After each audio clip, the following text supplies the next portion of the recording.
रुख करते हैं खेलों की खबरों की जानिब। अरशद नदीम ने ओलंपिक मेडल जीता तो इनाम दूंगा, हसन अली ने ऐलान कर दिया। पाकिस्तान क्रिकेट टीम के फास्ट बॉलर हसन अली ने एथलीट अरशद नदीम को टोक्यो ओलंपिक्स में मेडल जीतने की सूरत में इनाम देने का ऐलान कर दिया। गयाना में मौजूद हसन अली ने पाकिस्तानी सहाफ़ियों से ऑनलाइन गुफ्तगू पर एक सवाल के जवाब में एथलीट अरशद नदीम की तारीफ़ की और कहा कि एक छोटे से गांव से निकलकर ओलंपिक में शानदार कामयाबी हासिल करना बड़ी बात है। हर कोई इसकी परफॉर्मेंस पर खुश है। KPL के टिकटों की ऑनलाइन फ़रोख्त शुरू हो गई।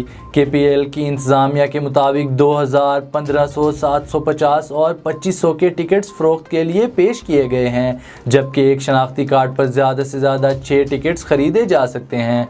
मुज़फ़्फ़राबाद स्टेडियम में 10,000 अफराद के बैठने की गुंजाइश है, लेकिन इंतज़ामिया ने सिर्फ 30% अफराद को स्टेडियम से बराह रास्त मैच देखने की इजाज़त दी है।